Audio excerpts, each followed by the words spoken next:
Welcome back to New York, for those of you who thought we went somewhere. I've always thought it was kind of interesting that people think New York is so big that you'll never get a moment alone with your own thoughts. So I figured, being that I'm such an anti-socialite and all, I should probably introduce y'all to some of the best places that I've found around the city to just get lost and think. I mean, what's better than, walking up Pier 17 at South Street Seaport and then just turning around and seeing the Brooklyn Bridge, That's something that makes you think just a little bit bigger. I love the larger-than-life feeling that New York gives me every single day. I mean, what's better for anybody with any sort of ambition than to wake up and get swallowed by their own city every day? That happens to me every time I wake up. And a lot of people talk about how they're so inspired by money and they get money this and money's the most important thing in their life. I bet you half of those people have never even spent a minute on Wall Street. And Wall Street, I mean, that's the financial market that controls the world.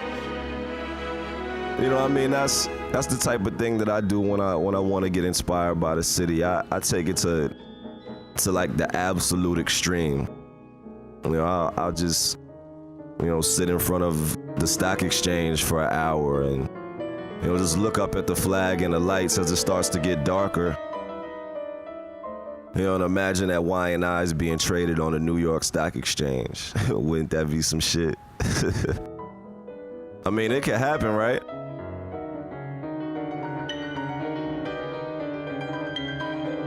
And it's funny, I write a lot of my music on the train.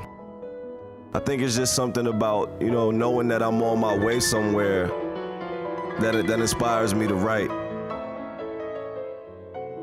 It's not exactly the most secluded place in the world, but I guess it works. Well, I mean, don't get it wrong, New York is a little bit touristy also, but even in the midst of moments like this, at the Highline Park, you still see like just some random shit that, might change your day.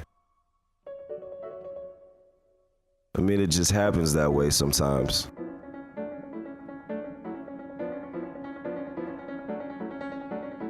I remember being younger, going down to the library on 42nd Street and like wishing I could jump on the lions.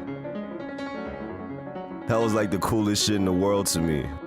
Now I just come here to, chill and look out, people watch, if you will, or whatnot. It's cool to just sit on the steps, look out on 5th Avenue for a few minutes, and then just get on with the rest of my day.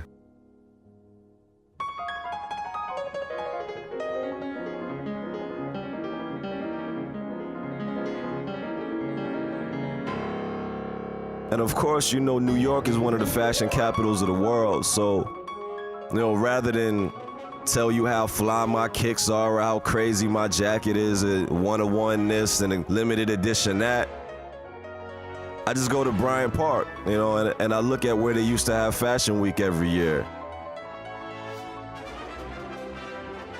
And then I imagine I designed a clothing line that made it onto the runway at Fashion Week.